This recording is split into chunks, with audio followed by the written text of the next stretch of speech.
Bom dia, boa tarde, boa noite, pessoal. Como vocês estão? Estamos aqui hoje em mais um episódio do Sério Mas Nem Tanto Podcast, episódio este número 72. E hoje vamos falar sobre a saúde da mulher. Será que a saúde da mulher está apenas em fazer exames, diagnósticos e procedimentos? Ou será que envolve também a consciência, o autoconhecimento e até a forma com que cada uma vê o seu corpo e a sua essência? E para falarmos sobre esse assunto, hoje estamos com ela, médica formada pela Universidade de Uberaba, especialista em ginecologia e obstetricia pela UFTM, título de especialista em ginecologia e obstetricia. Atuou como professora universitária no curso de medicina da Uniub e atua como preceptora de residência médica pela UFTM. Referência em saúde feminina, sexualidade e ginecologia regenerativa. Seja muito bem-vinda, doutora Paula Zago.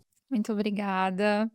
Muito obrigada pela oportunidade de estar aqui hoje falando de um tema tão importante, né, que é a saúde feminina, que é muito mais do que exames, como você falou.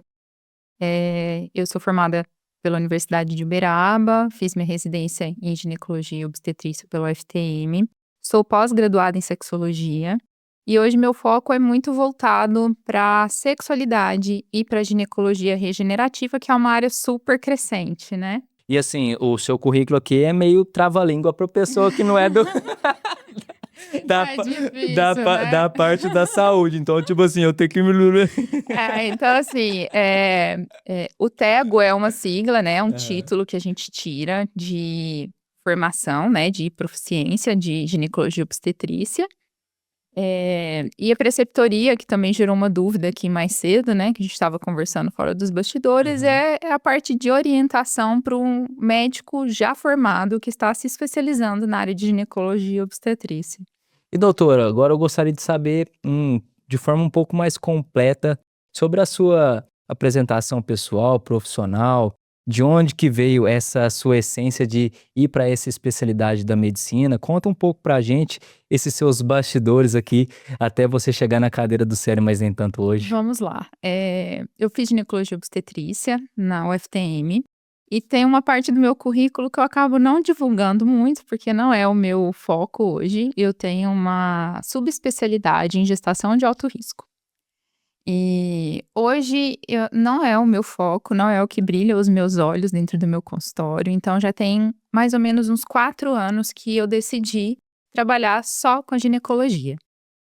E por várias e várias vezes eu quis fazer uma pós-graduação em sexologia e por várias vezes eu procrastinei e acabei deixando para depois, né? Mas eu sentia que isso ia me realizar profissionalmente, sabe? E a gente não tem uma formação, não tem isso nem na faculdade, nem na residência médica, não existe uma parte específica sobre sexualidade. E eu sempre fui atrás, sempre fiz muito curso.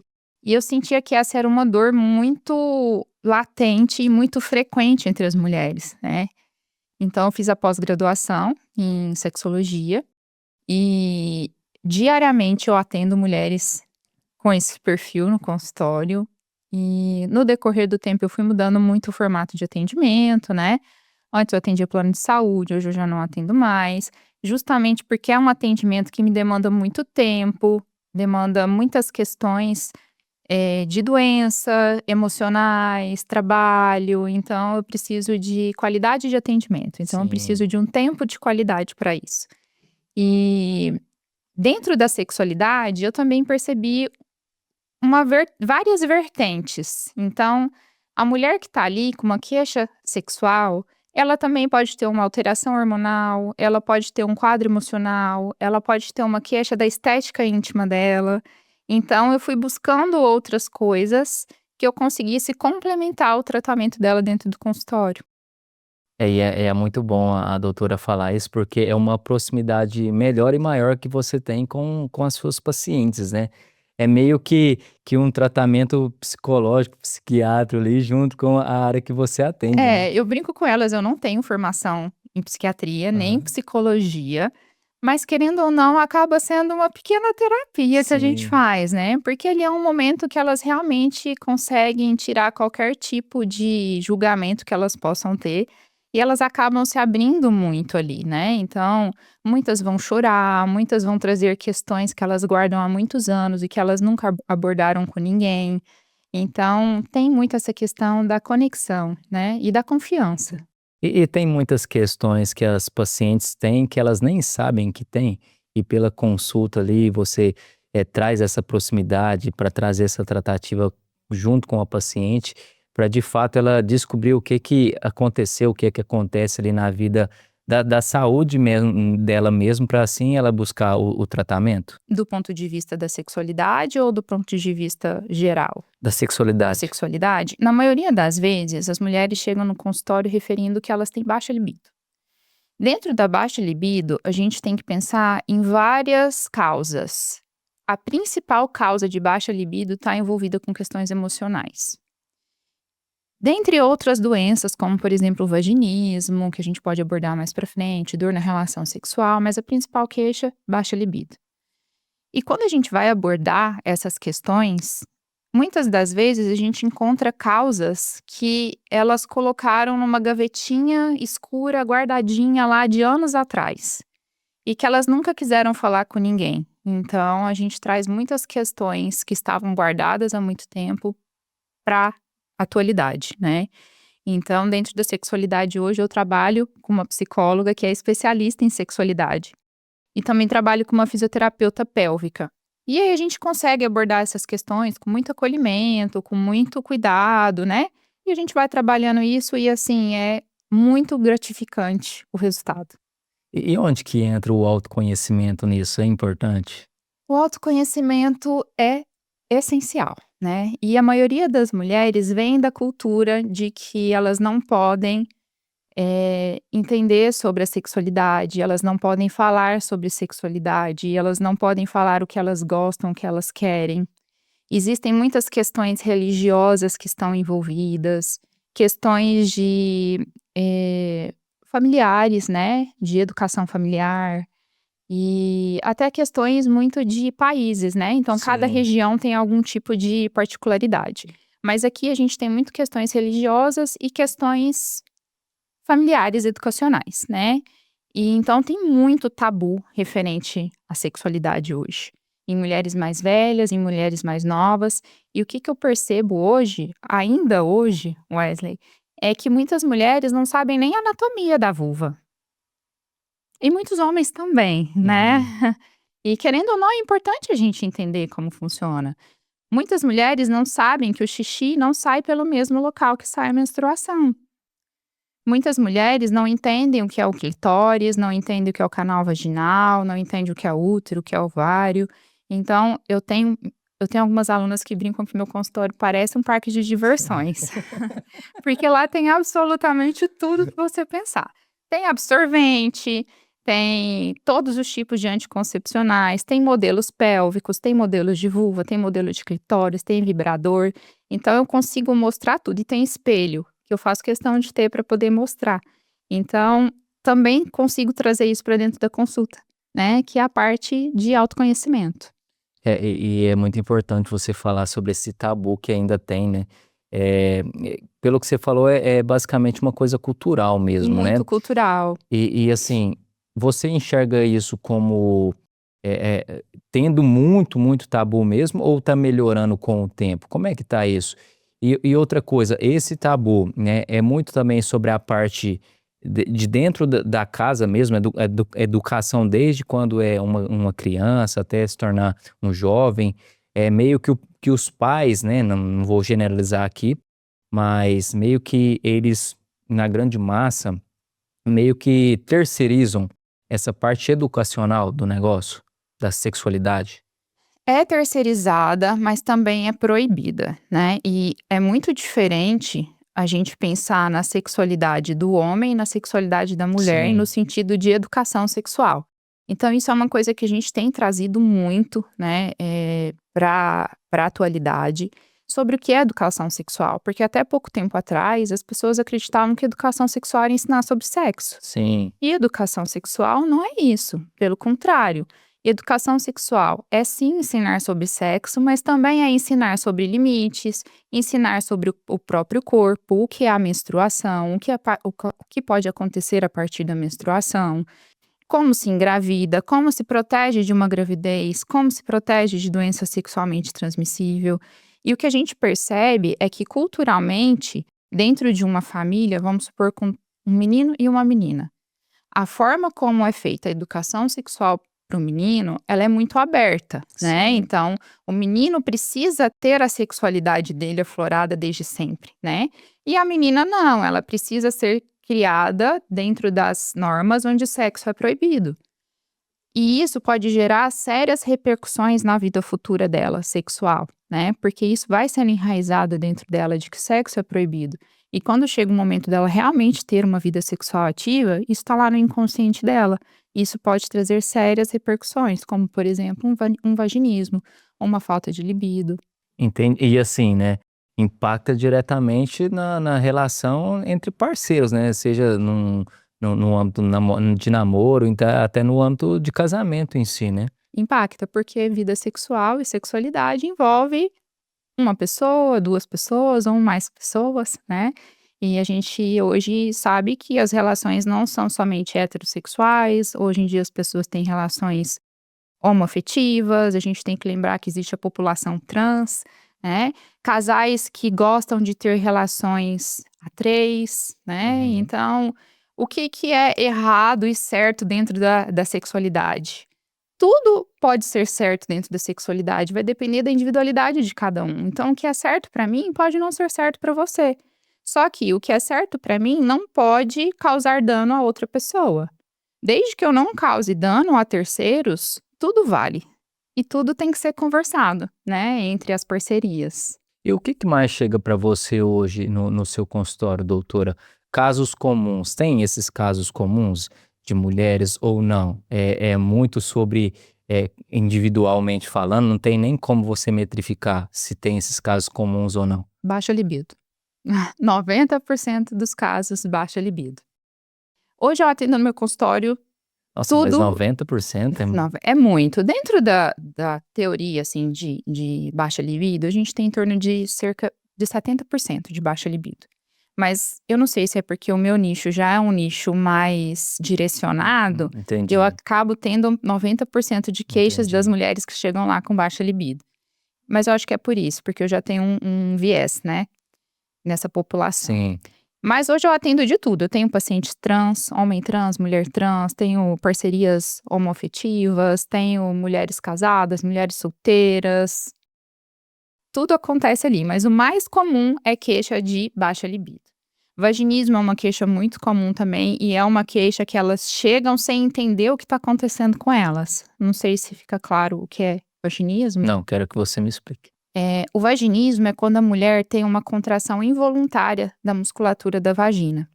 Quando ela tem essa contração involuntária da musculatura vaginal, ela entra num ciclo, que é o ciclo de dor, não quer ter sexo, tem sexo, sente dor, contrai mais a vagina, e isso é inconsciente, ela não consegue nem Sim. entender o que está acontecendo. Em alguns casos, ela não consegue nem ter a penetração. Então, é muito sofrido para a mulher que tem. E o baixa libido, o que que causa isso? Tem uma causa comum ou não? Baixa libido é multifatorial. A maioria das pessoas acha que baixa libido está decorrente da falta de testosterona, né? Claro, mulher tem testosterona e mulher pode fazer uso de testosterona. Claro que em doses femininas, que são totalmente diferentes das doses masculinas. Mas existem várias questões que influenciam no desejo sexual. Então, uso de anticoncepcional pode baixar a libido, estresse, rotina de trabalho, problemas conjugais, a introdução de um filho nesse casal, que às vezes vai mudar totalmente a rotina ali e acaba baixando o libido. Os próprios hormônios do pós-parto podem baixar a libido. Uso de várias medicações, como antidepressivos, alguns tipos de antihipertensivos, problemas de tireoide, anemia, depressão. Então a gente precisa investigar tudo. É por isso que o seu tratamento tem que ser, visando qualidade mesmo, Individualizado. porque assim, não é uma coisa que você vai numa consulta ali e resolver, né, não é uma coisa lógica, pode-se dizer, né? Ou 0 ou 1, né? Ou isso é isso. E o tratamento é esse. Não existe. Não Então eu existe. preciso entender. E às vezes acontece também, Wesley, dessa paciente criar tanta confiança que ela vai trazer histórias de abuso sexual que Sim. aconteceram há anos atrás e que elas nunca relataram para ninguém. E que pode ser a causa de várias alterações da sexualidade dela. E eu acho que nesse ambiente, porque assim, eu acredito em trocações de energia, né, entre nós seres humanos, né? E nesse ambiente, penso que tem uma trocação de energia muito forte, né, entre você e a sua paciente, né? Principalmente nesses casos, né, que você citou agora. E assim, como é que você lida com o seu dia a dia, né, nessa conexão que você tem com as suas pacientes? Porque você também é um ser humano, né? Como é que você lida no seu dia a dia? Eu amo o que eu faço. Aham. Então acho que isso já me traz uma gratificação de poder estar lidando com isso e atendendo esse perfil de paciente. Claro que em alguns momentos isso me traz um certo consumo de energia, né, mental. E eu acredito muito na espiritualidade. A gente Sim, começou a falar um pouco sobre isso também. E eu leio muito sobre várias religiões, sobre o próprio Ho Oponopono. E dentro do Ho Oponopono eles falam, né? Toda troca a gente tira alguma coisa daquilo, né? Então, enquanto eu atendo uma mulher, eu sei que eu estou curando ela de alguma coisa, mas eu também estou tendo algum benefício e gerando algum tipo de cura para mim. E eu sim. acredito muito nessa troca. Então eu acredito muito nessa troca, e é muito gratificante. Claro que a gente não agrada todo mundo, né, que não é todo mundo que vai continuar comigo, que vai ficar comigo, mas eu acredito que de alguma forma todo mundo que entra ali me traz alguma coisa de benefício e eu tenho certeza que eu deixo alguma coisa também de positivo para todas que entram ali. Eu vejo que o trabalho que você faz é muito também sobre essa parte de autoestima e bem-estar feminino, né? Porque ao finalizar de cada procedimento, de cada tratamento, você muda a vida da mulher, né? E é muito bacana, assim, sabe, você vê elas chegando com essa questão da autoestima baixa, com várias queixas, queixas conjugais, queixas de autoestima, "não tô feliz com a estética da minha vulva, não consigo ter prazer, não consigo ter orgasmo". E aí dentro dos tratamentos que eu consigo oferecer para ela, elas voltam super felizes. Então com autoestima mais elevada, e já resolvendo várias questões, internas e de relações à sua volta, então é muito gratificante ver essa mudança. E você percebe que tem, voltando um pouco para a questão tabu, né? Tem essa não conversa entre os próprios parceiros, entre o homem e a mulher? Tem muito disso ainda? Tem, tem muito. Principalmente da mulher acreditar que ela precisa fazer tudo o que o parceiro tem vontade que ela faça, né. Então muitas mulheres têm sexo sem ter vontade, porque o parceiro quer ter o sexo. E tem uma outra coisa que é muito interessante também, a questão de incompatibilidade, né. Então às vezes o parceiro ele gosta de sexo todos os dias, mas a mulher não gosta, ela gosta de sexo uma vez por semana. Então existe essa incompatibilidade. E isso não é alinhado entre o casal. Sim. Então, se um quer todos os dias e o outro quer uma vez por semana, poxa, vamos entrar num consenso aqui, 3 vezes por semana, 2 vezes por semana. Vamos tentar fazer ficar bom para os 2 lados, né. As mulheres não falam se elas estão sentindo dor, se elas estão tendo prazer, se elas estão tendo orgasmo, o que elas gostariam de incrementar ali na relação sexual, e elas acham que elas não devem falar, né.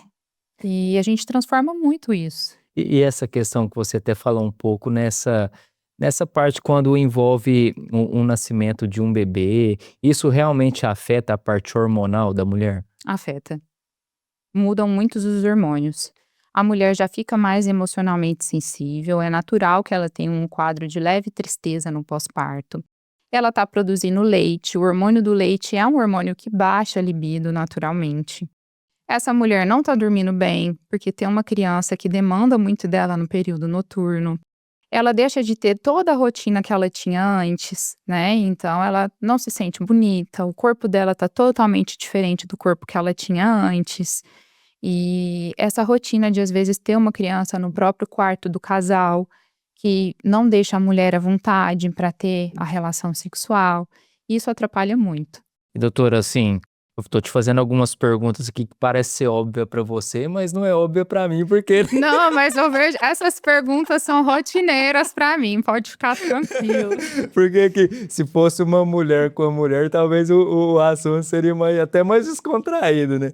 Mas eu queria, ir pra linha agora dessa parte do ciclo menstrual da mulher, né. Esse ciclo tem que ser uma coisa natural da mulher? Como é que funciona esse ciclo, em períodos do mês? A mulher tem que realmente ter esse ciclo menstrual mensalmente? Como é que funciona essa parte? Me explica melhor, como um leigo total sobre o assunto. Assim, pode ficar à vontade para perguntar o que você quiser, porque para mim é muito natural abordar esses assuntos com homens, com mulheres, Sim. as pessoas já me abordam, Rotineiramente, né. rotineiramente, para esse assunto, então pode ficar à vontade.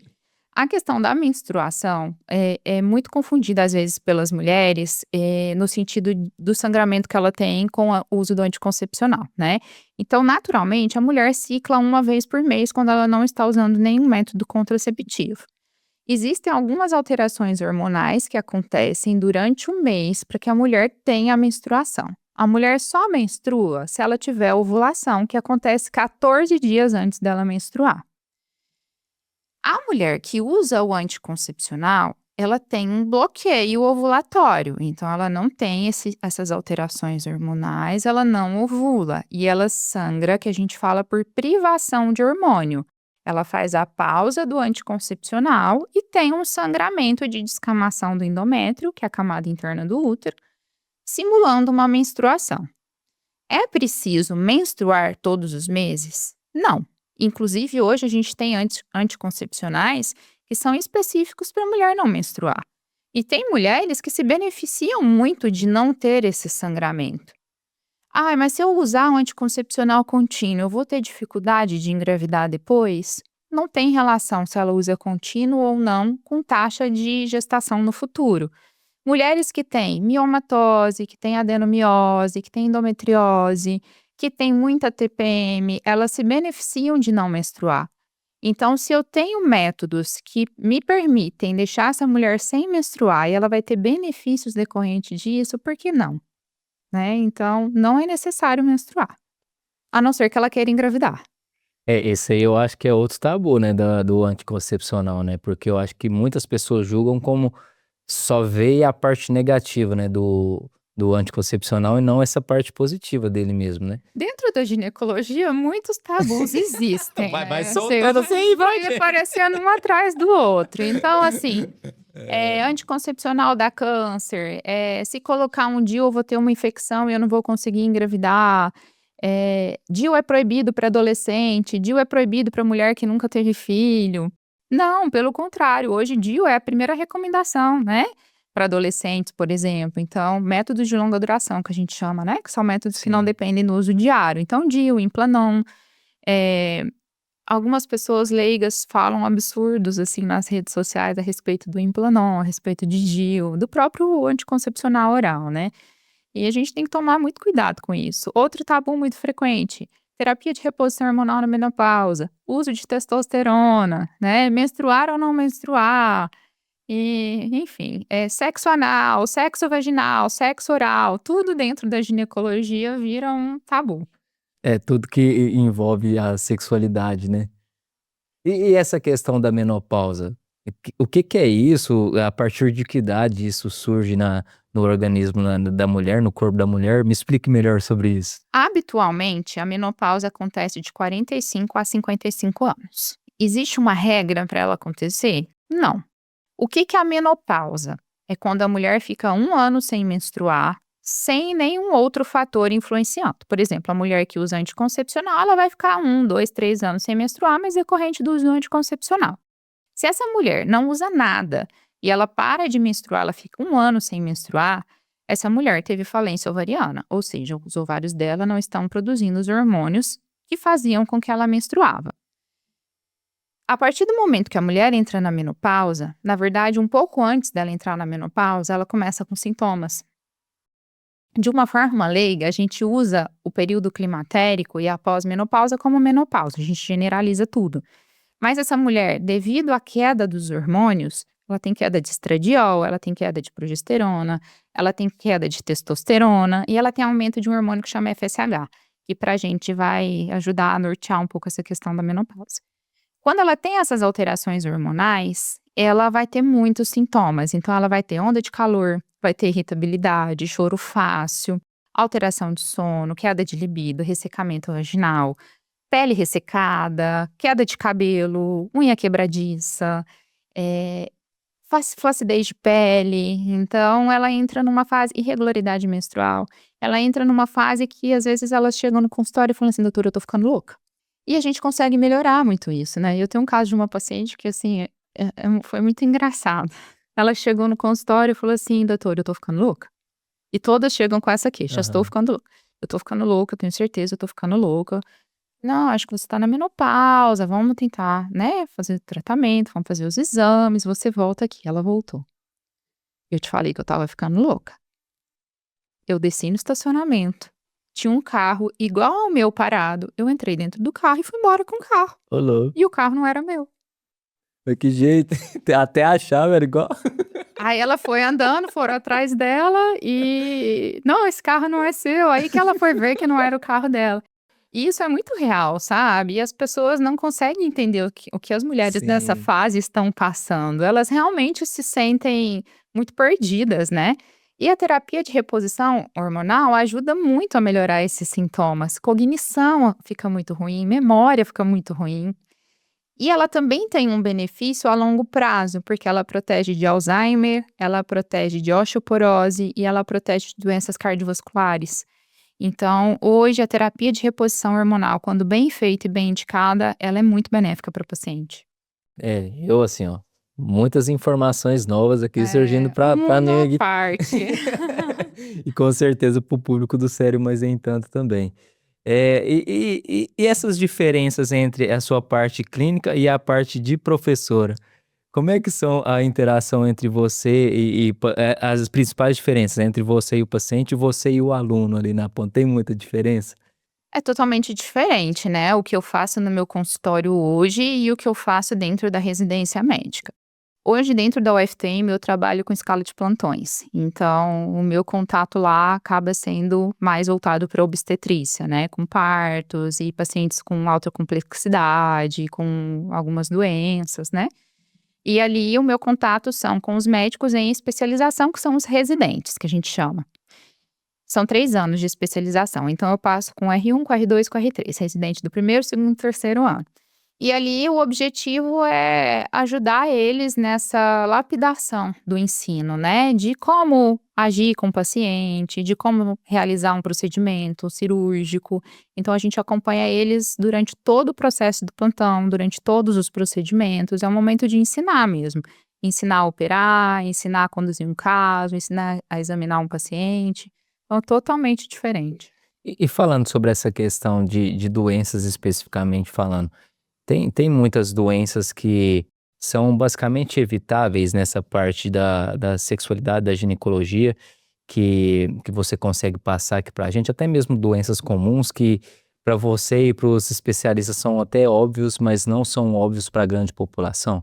Eu acho que a gente precisa falar muito ainda é sobre doença sexualmente transmissível, né.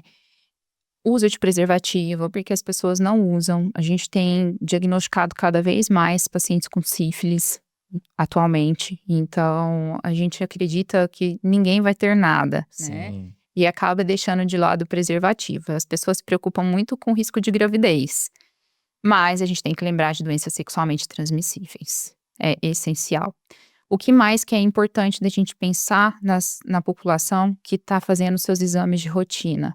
Hoje, mamografia, e agora a gente vai chegar no Outubro Rosa, que é um mês de conscientização sobre a importância da realização da mamografia, da importância do diagnóstico precoce do câncer de mama.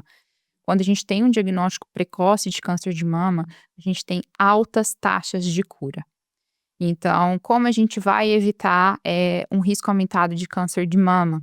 A gente evita através de hábitos de vida saudáveis, atividade física, combate à obesidade, alimentação saudável, cessação de tabagismo e a realização de mamografia anual a partir dos 40 anos de idade para diagnóstico precoce.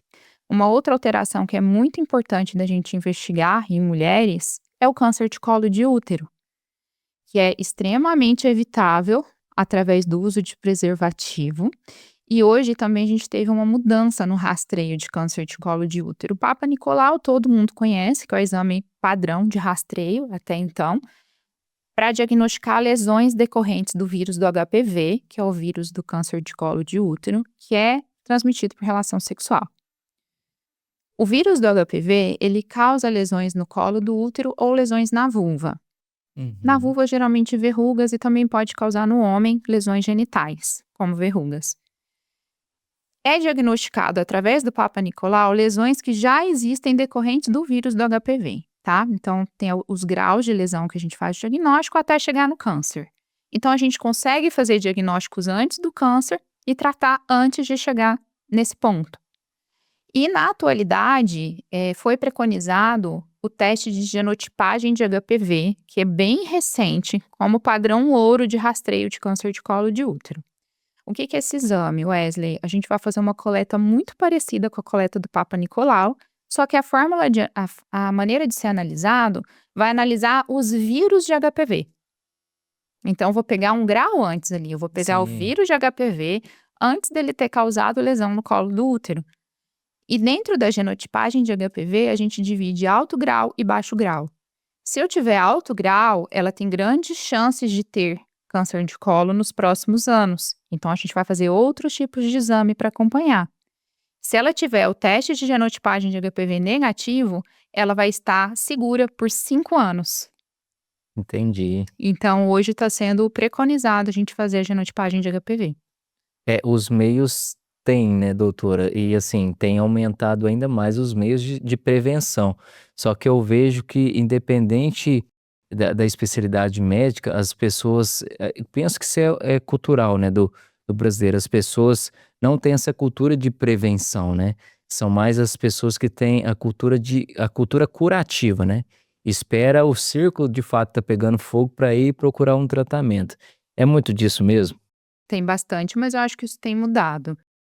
Tem mudado bastante, eu percebo que as pessoas estão procurando se cuidar mais, fazer mais exames, mas eu acho que a gente ainda precisa melhorar muito. E além disso, Wesley, o que eu percebo é que as pessoas não se importam muito elas não querem gastar elas acham que gastar com a saúde é um gasto, mas na verdade a gente está investindo Sim. na nossa saúde, né? E as pessoas não querem investir na saúde, elas preferem esperar que as coisas aconteçam para poder gastar depois com a doença.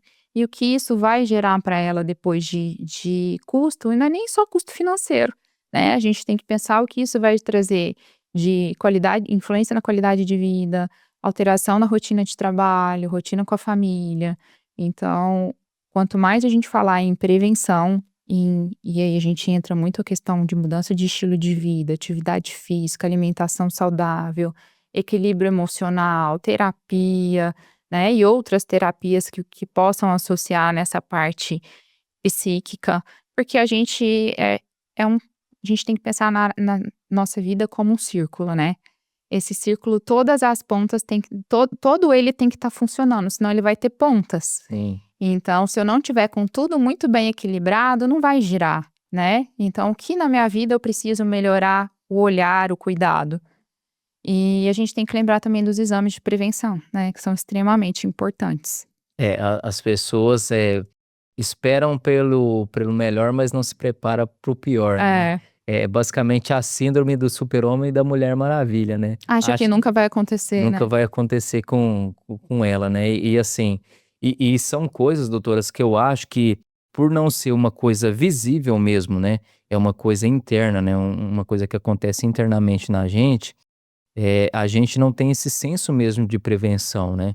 Por exemplo, é diferente de uma dor de dente, né, que a É, gente tem ali, se a gente não correr ali no dentista no que ato tá ali, incomodando, tá né. incomodando. Agora essa parte da medicina, como a gente não é visível, a gente vai meio que empurrando e levando com a barriga total, né. Os valores estão muito invertidos, Sim, né. muito, muito invertido de fato. Doutor, e as mídias sociais, como é que ela ajuda nessa questão até de propagação mesmo de informações?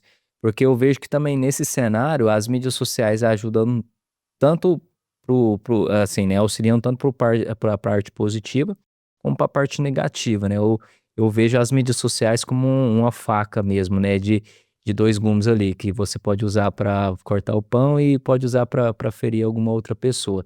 Nessa parte positiva em si, as mídias sociais de alguma forma é uma ferramenta potencializadora até para chegar com mais informações, a parte educacional mesmo para as pessoas? Desde que sejam de fontes seguras, sim, ajuda muito. E é uma forma de pessoas que não têm acesso a isso conseguirem ter um acesso de forma fácil, né. Sim, sim.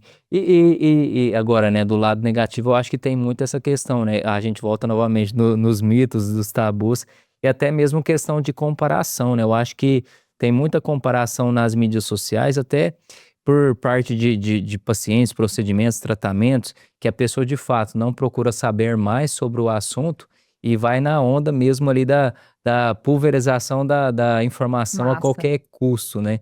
Chega pacientes para você que meio que tá com o diagnóstico falando: "Doutor, eu acho que eu tenho isso aqui, ó, resolve meu problema que é isso aqui que eu tenho". Isso chega bastante, porque as pessoas são curiosas, né, então elas vão buscar informação nas redes sociais. E às vezes essas informações não são informações fidedignas, porque tem muito influenciador hoje que não é especialista, não está dentro da área médica e que traz informações muitas das vezes errôneas, né.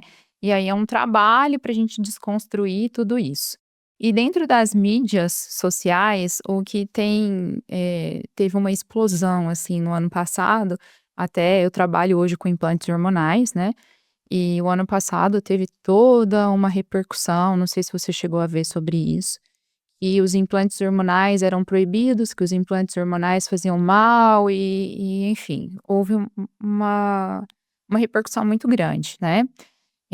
Foi temporariamente suspenso pela Anvisa, e durante cerca de 30 dias no ano passado, e logo em seguida a Anvisa liberou o uso de implantes hormonais, e liberou para tratamentos, né, então, pacientes que realmente necessitam do implante se beneficiariam sim do implante, mas ele era proscrito, ou seja, contraindicado para pessoas que queriam benefícios estéticos ou benefícios de desempenho esportivo. E as pessoas entenderam como foi melhor para elas, né, então acaba que tudo se distorce, né, nas redes sociais. E rede social hoje é um caminho que as pessoas falam que querem, Sim. e não tem isso de estar frente a frente, né, então acho que as pessoas se sentem livres para fazer o que bem entenderem, falar o que bem entenderem, e a gente precisa sim usar as redes sociais hoje, mas a gente precisa usar com consciência e saber se as informações que a gente busca hoje são informações realmente fidedignas. Doutora, agora falando especificamente que você até citou aqui sobre a questão do mês, né, o Outubro Rosa, né. Uhum. Qual que é a essência desse mês para essa questão do câncer de mama? Realmente esse movimento tem efetividade, tá crescendo a ano? Como é que tá esse mês específico do Outubro Rosa? A gente sempre trabalha muito Outubro Rosa, principalmente dentro da ginecologia, né? Porque é um mês que existe, ele foi criado justamente em uma caminhada para trazer essa questão do combate ao câncer de mama. É, a conscientização, né. E hoje em dia tem crescido muito esse movimento, né, da corrida, da caminhada, de eventos que vão promover realmente essa questão de conscientização, em relação à prevenção do câncer de mama, e trazendo muito conteúdo informativo, né. E muitas pessoas hoje estão promovendo eventos, inclusive convertendo rendas para entidades que trabalham com mulheres com câncer de mama. É um mês que o SUS disponibiliza uma quantidade maior e de fácil acesso de realização da mamografia. Então, é um mês que para a gente tem grande benefício. É um mês que realmente faz a mulher lembrar: opa, não fiz nada ainda e é o mês de eu me cuidar agora. E tem métricas, por exemplo, você até citou um pouco a questão, assim, de quanto antes for descoberto ali a questão, né, do indício de câncer, a chance de eu reverter isso aumenta drasticamente. Tem essas métricas mesmo? Eu não sei te falar os valores, mas chega a mais de 80% de taxa de cura. E aí vai depender do tipo, da localização, dos graus histológicos que são envolvidos.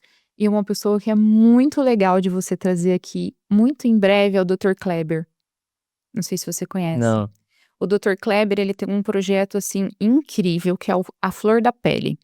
Ele é mastologista e ele desenvolveu esse projeto, ele acontece lá no Elhangote, e ele seleciona mulheres que estão em acompanhamento lá, que tiveram câncer de mama, para poder reconstruir a mama.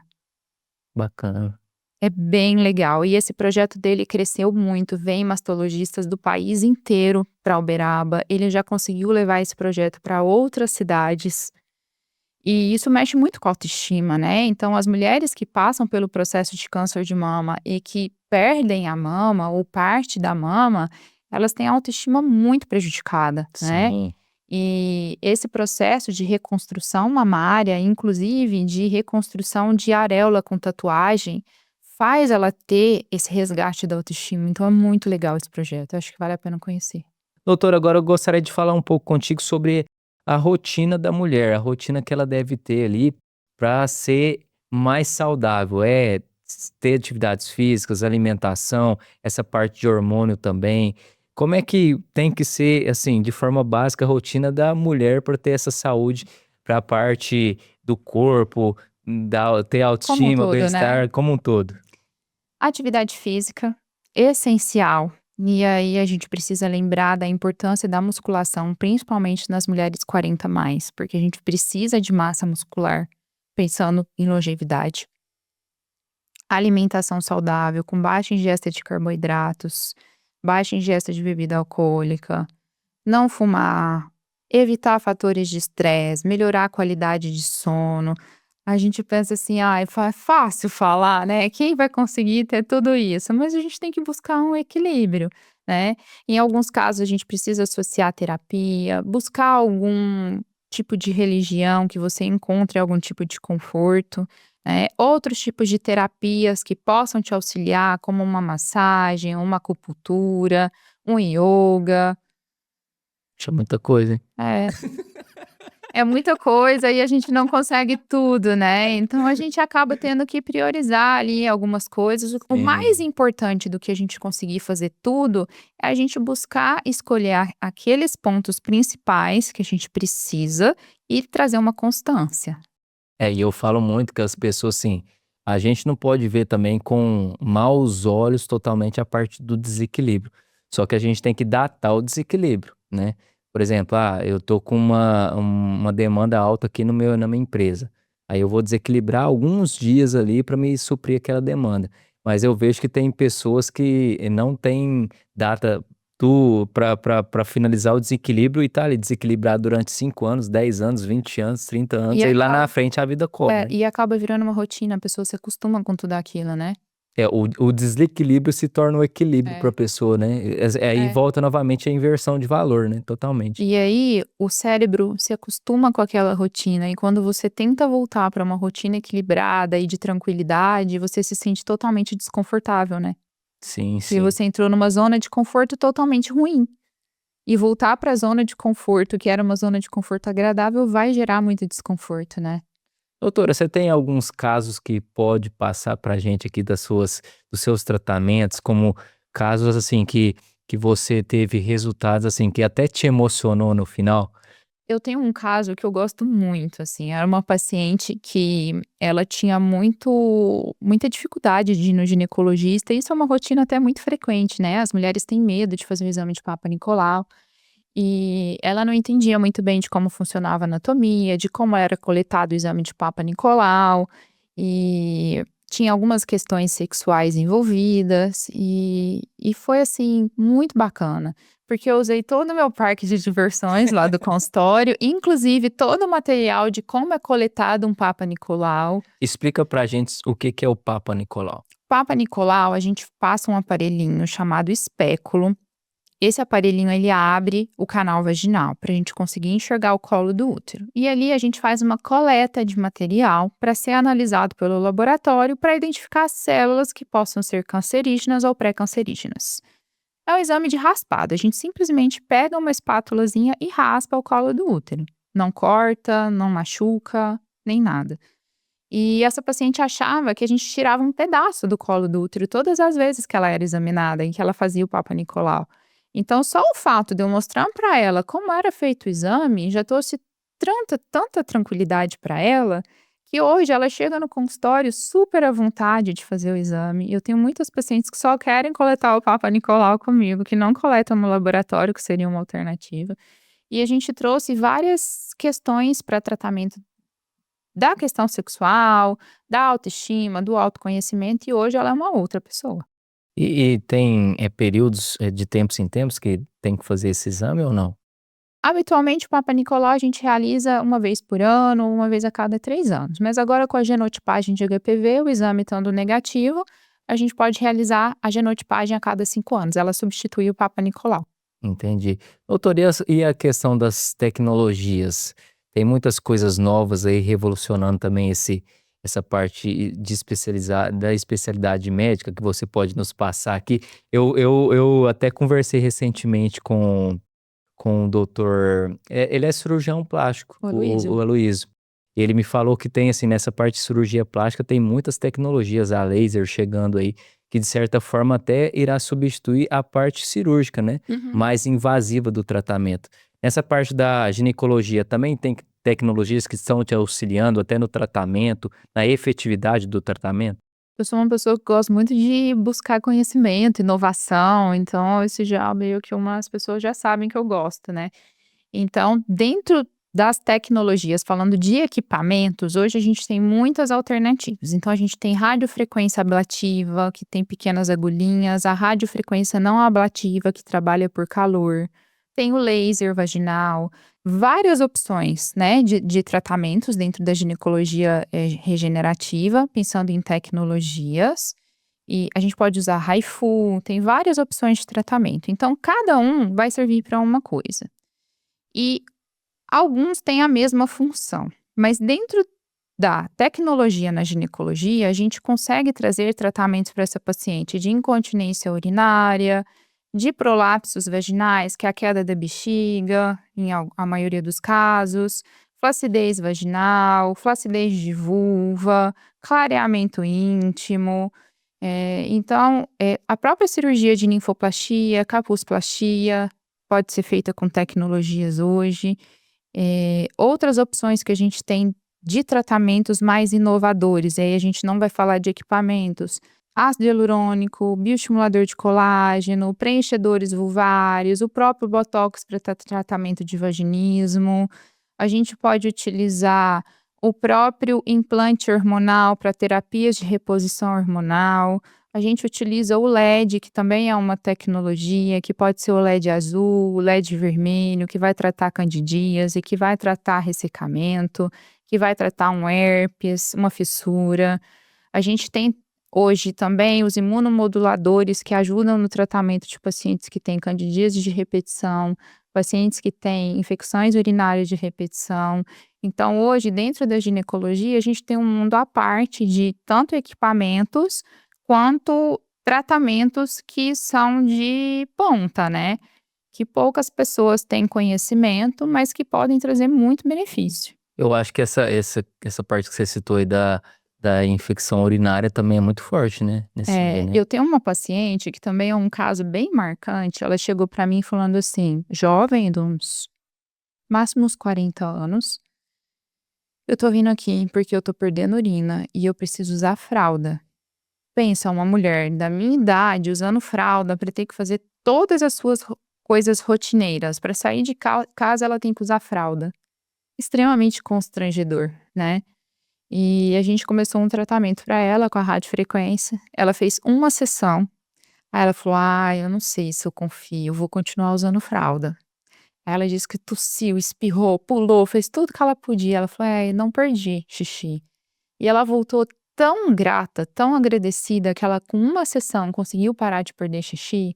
Então ela evitou fazer uma cirurgia para tratamento de incontinência, utilizando só tecnologia e com uma única sessão, geralmente a gente faz 3, Sim. o protocolo são 3, ela deu continuidade às 3 e tiramos um grande problema e um grande constrangimento da vida dela, né. Então, é muito gratificante a gente saber que com tratamentos mais modernos, a gente consegue trazer uma qualidade de vida, tirando essa paciente de um risco cirúrgico.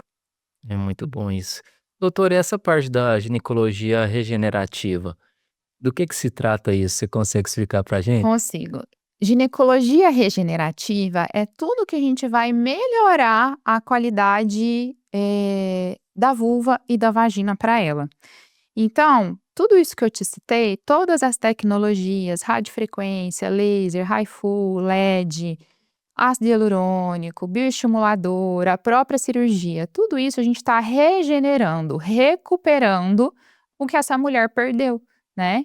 Então eu vou melhorar o aspecto da pele dela, eu vou melhorar a flacidez da vulva dela. As mulheres vão envelhecer, Sim, naturalmente, né. Então com o envelhecimento a gente perde colágeno, a gente tem um atrito da roupa íntima. Mulheres ganham peso e perdem peso rotineiramente, como se fosse um looping, né, a mulher vive ali preocupada com essa questão, de peso.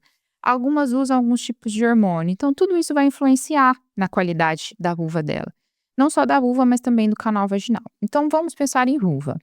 A vulva vai ficar flácida, a vulva vai ficar escurecida, os pequenos lábios podem dar um aspecto maior por essa flacidez. Então a gente vai tratar a vulva dela com clareamento, com laser, com radiofrequência, com bioestimulador.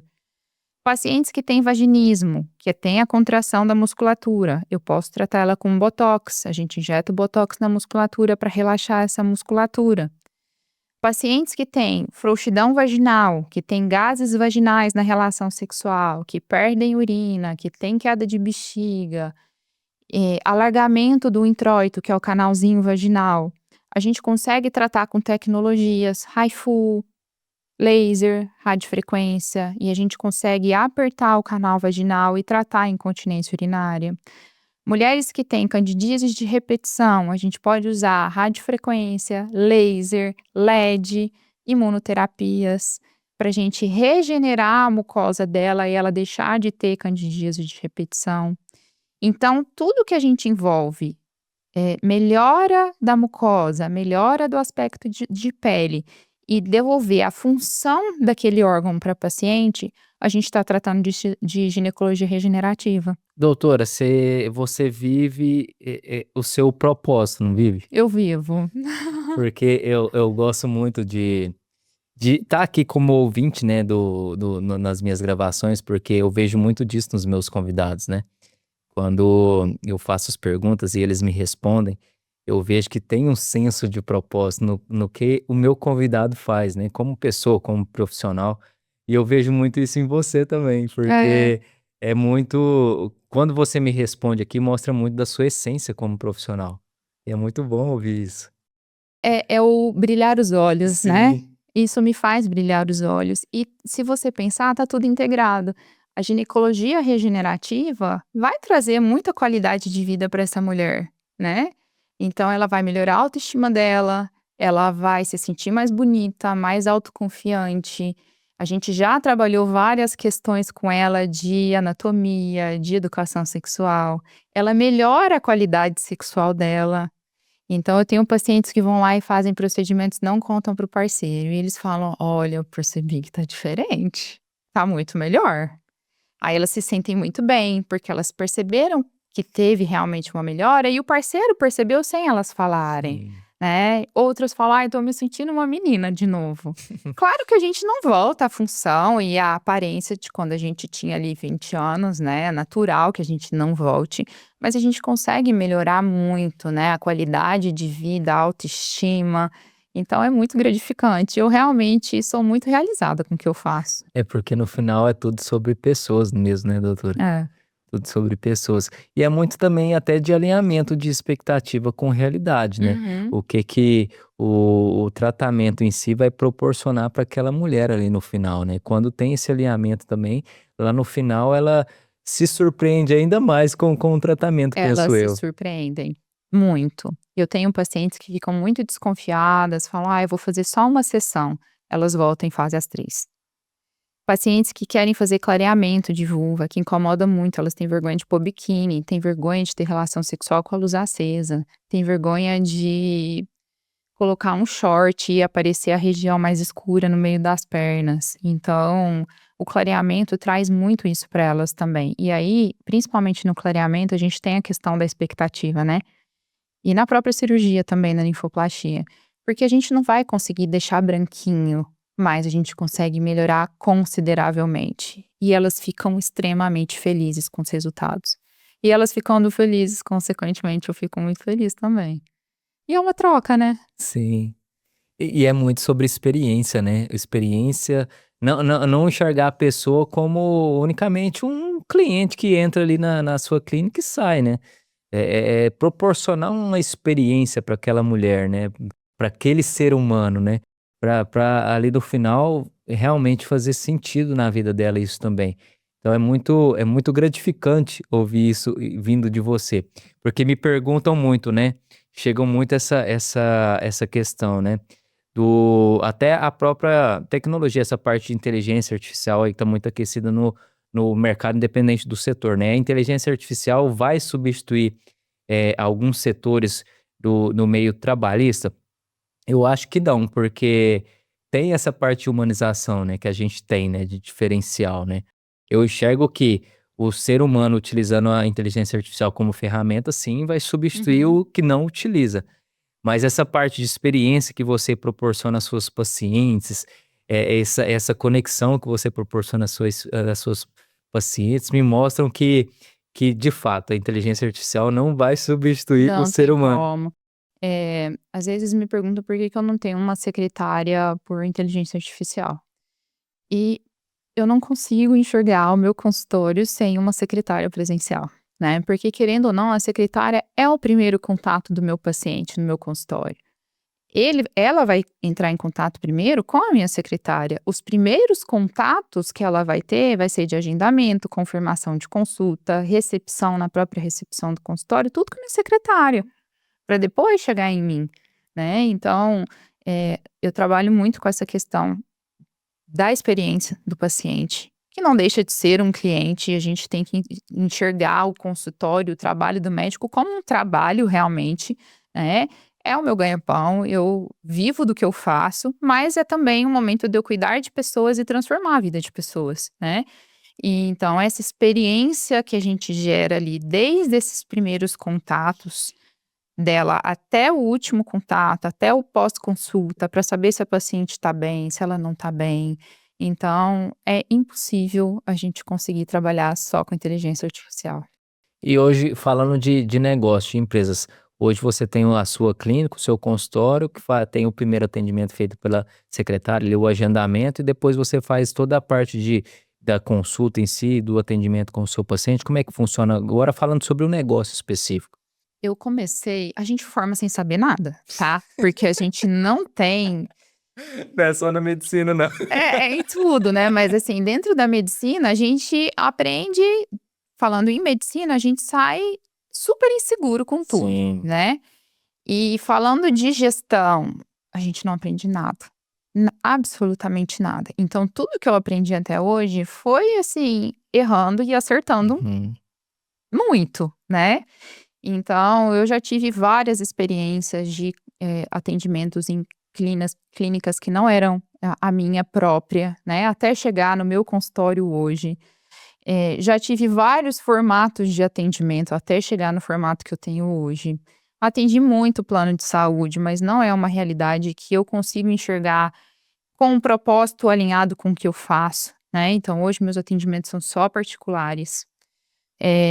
Hoje eu tenho a parte do marketing, né, que faz essa gestão aí de rede social, que acaba sendo uma divulgação para as pacientes, para elas se conectarem comigo de alguma forma, porque a gente quer saber quem é o médico, Sim. né, como ele porta, então assim, acho que isso conecta muito, né.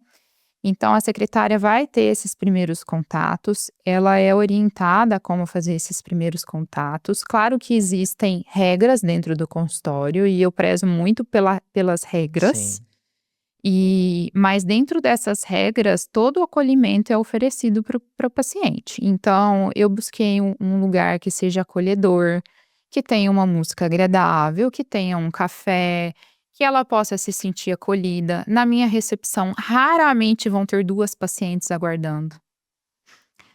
A minha secretária é treinada para saber receber um paciente trans, uma paciente trans, porque ela também merece o respeito igual qualquer outra pessoa, e ter esse acolhimento. Dentro do consultório, a gente também trabalha com a questão do ambiente acolhedor, da ausculta sem julgamentos, porque ali é a hora Sim, dela falar o que ela precisa e o que ela vai trazer muita cura para ela ali, né. sim, Então esse atendimento acolhedor e sem julgamentos para elas, acho que é essencial. E sem esse tempo corrido, que a maioria dos atendimentos acaba sendo pelo plano, né, então ela tem o tempo que ela precisa, pode ficar meia hora, 1 hora e meia, para eu conseguir ajudar ela de fato. Dentro desse atendimento, eu vou trazer todas essas orientações para ela, em alguns casos, algumas terapias não medicamentosas, comportamentais, parcerias com essas outras especialidades que é essencial, a gente não trabalha sozinho, sim. né? Então, eu preciso da minha secretária, eu preciso da minha psicóloga, eu preciso da minha gestora financeira, eu preciso do meu marketing. Então, todo mundo tem que trabalhar alinhado para as coisas funcionarem, né? E ali, dentro da consulta, eu consigo ofertar alguns tratamentos para ela. É uma venda, Wesley? É. Mas eu não estou vendendo nada que não seja benéfico para minha paciente, Sim, né? E eu acho que a gente tem muita dificuldade de entender isso. O meu trabalho é uma venda, a minha consulta é uma venda, né? Só que eu ofereço, dentro do que eu estou vendendo para minha paciente, o que tem de mais moderno e com a maior excelência que eu posso oferecer, né? Então, eu consigo gerar conexões com elas e a gente acaba criando um vínculo muito bom de relacionamento. é, a venda não é o fim, né, é o meio, né. Por exemplo, quem enxerga isso somente como venda, não vê a diferença que você está fazendo na vida de outras pessoas, né. E quem não vê isso com bons olhos é a pessoa que não sabe vender. Uhum. A pessoa que não sabe vender, porque, tudo é venda. Se você é funcionário hoje, trabalha como CLT, você está vendendo suas Você está horas. vendendo a sua hora, com Então tudo é certeza. venda, né. Doutora, agora eu gostaria de te fazer uma pergunta muito séria. Hum, Essa aqui é a mais séria de a todas. última.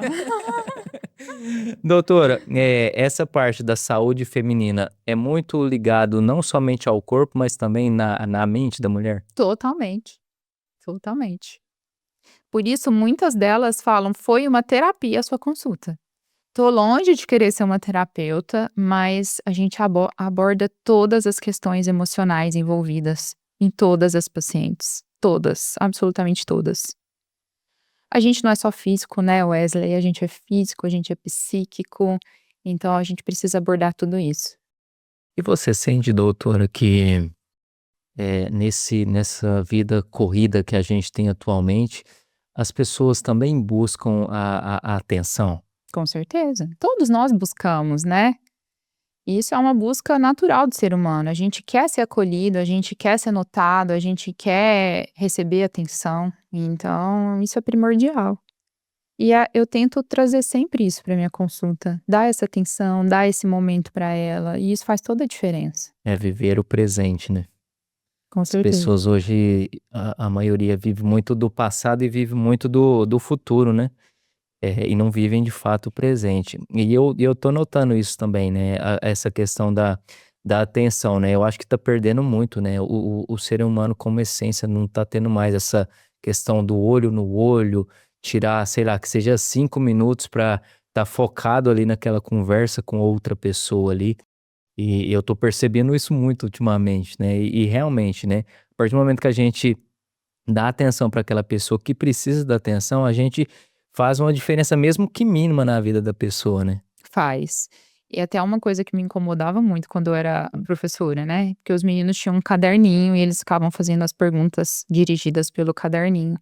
Aquilo me incomodava tanto, porque a gente precisa ter essa conexão, né, de olhar no olho do olho, de não ficar digitando o tempo inteiro, de ter a conexão realmente com o paciente. E hoje a inteligência artificial entra muito nisso, porque a gente já tem alguns prontuários médicos que, enquanto a gente está conversando, ele está redigindo toda a minha anamnese. Então isso é muito benéfico. Então, quando bem usada, a inteligência artificial vai trazer muitos benefícios, né. E, inclusive dentro do consultório médico, porque aí eu tiro a necessidade, o meu foco de ter que ficar anotando a evolução daquele paciente e consigo me dedicar completamente para a consulta, para a conversa, para o olho no olho. Sim. Doutora, gostou do papo? Adorei. Te falei que ia passar rapidinho, já tá indo pra quase 1h20 de E gravação. você gostou do nosso papo? Muito bom o papo aqui, né? Sendo de um leigo total do assunto, eu acho que foi bem informativo. Informações totalmente diferentes da sua rotina, né? Totalmente. Eu só senti falta dos brinquedinhos, eu devia ter trago os Pois é, todos os podcasts que eu fui me falaram a mesma coisa, mas a gente pode marcar e trazer um dia. Pode, porque aí fica mais ilustrativo para o nosso público. Ilustrativos, com certeza. Doutora, mas antes eu te pedir a mensagem final, eu gostaria agora que você olhasse para aquela câmera ali e passasse suas mídias sociais. Como é que o pessoal te encontra nas mídias para ter uma proximidade maior e melhor contigo? Meu Instagram é @doutora.paulazago. Boa. Só o Instagram? Só, Só o Instagram por enquanto, né? por enquanto. Por enquanto.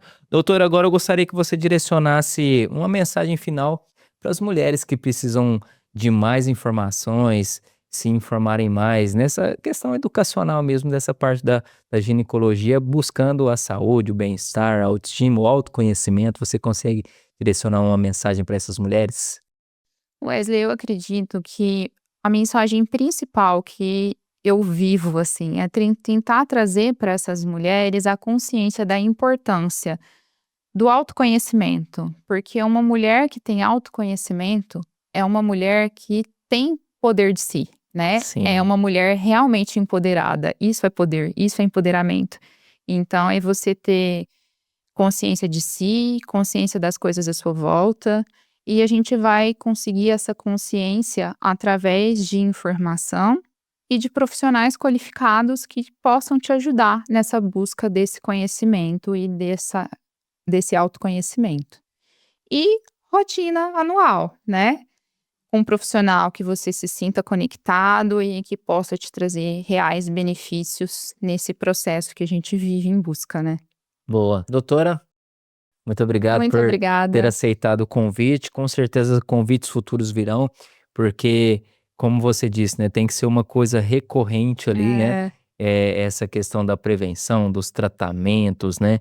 Para evitar, para a gente tentar mudar, né, de fato, a mentalidade de nós brasileiros desse âmbito curativo, né? Tentar mudar do cenário curativo para o preventivo. Preventivo, com Então certeza. é sempre bom a gente estar melhorando, otimizando e chegando com mais informações para o público para fazer a diferença na vida de mais pessoas, que é isso que importa no final. E como é bom saber que a gente tá fazendo bem pra gente mesmo, né? Sim, com certeza, com certeza. E para você que chegou até aqui, já sabe, já clica aí no botão logo abaixo, aí no botão curtir, caso você ainda não tenha curtido esse episódio de hoje. Se inscreva no canal do Sério Mais Em Tanto Podcast, é muito importante você se inscrever aqui no canal do Sério Mais Em Tanto Podcast. Comenta aqui pra gente o que você achou desse episódio sensacional aqui gravado com a doutora. Eu talvez não vou saber te responder tão incisivo aqui em cima das suas dúvidas. Com certeza a doutora vai se propor a responder aqui nos comentários, né, doutora? Com certeza, eu fico à disposição. Com certeza. Compartilha esse episódio também para mais pessoas, para mais mulheres, para a gente chegar com mais informações, principalmente informações educativas para mais mulheres, para a gente quebrar um pouco desse tabu no meio feminino. E se inscreva também no canal, como eu disse aqui anteriormente, tá? E não se inscreva e também, aliás, não deixe de se inscrever e não deixe de ativar as notificações, porque você ativando as notificações, cada novo episódio que a gente sobe aqui no Sério Mais Em Tanto Podcast, você é um dos primeiros a ficar sabendo. Então, eu te vejo no próximo episódio, pessoal. Fique com Deus e tchau, tchau.